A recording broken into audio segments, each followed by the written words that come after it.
Thank you very much. It's my first time to formally welcome you to CPAC. Hope you're having a great time, and God bless America.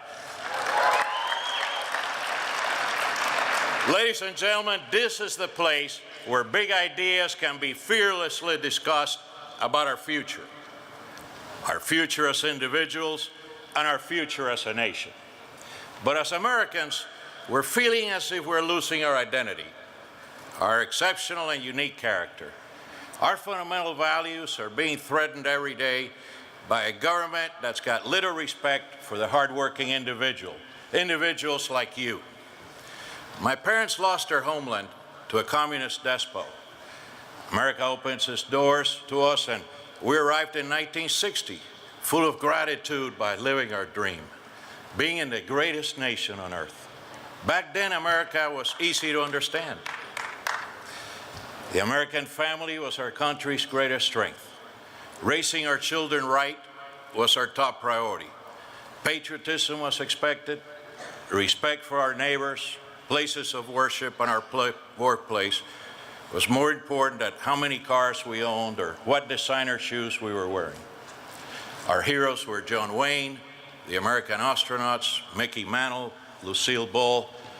But you know, shortly after our arrival, the 1960s revolution was in full force and challenged the very core of our values. 1960s music, frankly, is still my favorite. And our penchant for promoting civil rights was commendable, but also brought along increased government dependency, so a so-called war on poverty. Now, 50 years later, we cannot claim victory in the war of poverty. Today, more families are dependent on food stamps. More and more children are growing up without ever knowing a loving home. And too many in our society thrive on narcissism and instant gratification. As we've seen these past 5 years, our president has chosen a divisive path, embracing class warfare, expanding entitlements without needed reform, and promoting the redistribution of your hard-earned money as he sees fit, and implementing job-killing measures like Obamacare that raise taxes and discourage capital investment. The end result is an America where far too many of our fellow citizens have lost hope and find happiness to be an elusive and unattainable condition. This instills fear in their hearts, and conservatives can and should offer hope. So for the first time in our history, self-doubt has caused Americans to ask ourselves, who are we and what are we all about? The engine of America through almost 2.5 centuries has always been fueled by men and women from all stations in life who knew, believed in, and fought for preserving the important idea that this America is a land of opportunity for all. A place where if you got up early, you worked hard, you took care of your family, our America guaranteed you certain inalienable rights, which would provide you with a better future for all of yours. A place where any citizen could start a business, worship and speak freely, and with a pure heart, strong backbone, have a chance to rise to the top of one's field and become the best, become exceptional. This is the America that I know. Every day I consider how, for me, America was, and hopefully still is, the nation that I believe in. Whoever, occasionally gets me is this delicate balance and between the needs of a citizenry and the always creeping needs of a state is taken for granted by those who would rather win a news cycle than provide bold and principled leadership.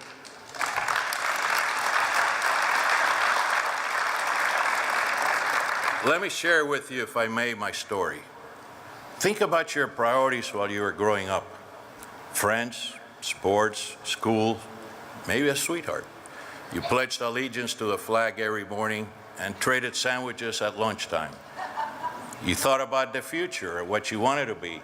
Oh, maybe a doctor, a lawyer, a car mechanic, or a sports star. There was no ceiling to the dreams that you had for yourself. In the 1950s, I was living in Havana, Cuba. Our country was an ally of America, but undergoing a revolution led by Fidel Castro. And as it unfolded, our family was the center of my life.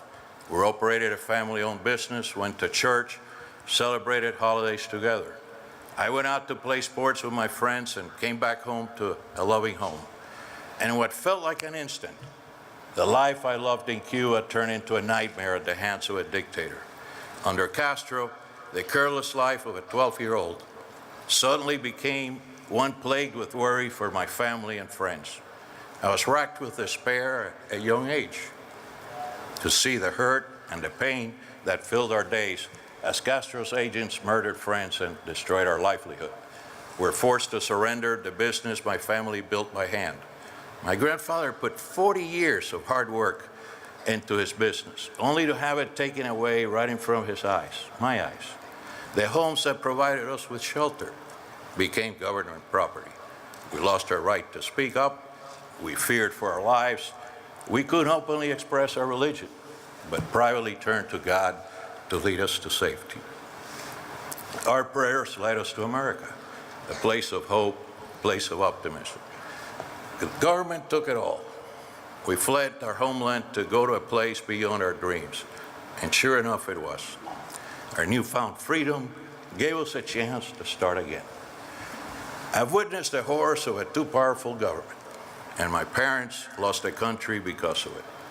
America's our last hope, a place where everyone has an equal chance to succeed, where our laws are respected and not ignored by a power-hungry president who works alone, a place where we put a greater value on matters of the heart than our physical possessions. Our America is a place of greatness. Now it'll be forever. If we want people to be successful, we need to empower the individual.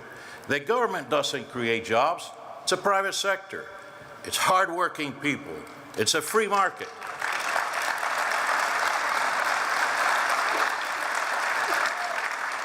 It's a free market that lets Americans take chances to pursue their dreams. What was so exciting to me about America was that I knew anybody could be a success. Many great success stories came from meager beginnings. Mine certainly was a meager beginning, providing inspiration to those who could think big, focus, and work hard. With a crushing weight of higher taxes, more regulations, and greater uncertainty caused by an overpowering administration, the dream of a young entrepreneur setting up shop in their parents' garage is dwindling. To this administration, a strong free market and the businesses that comprise it are the enemy. It's a reflection of the overall culture created by President Obama, one where government knows best.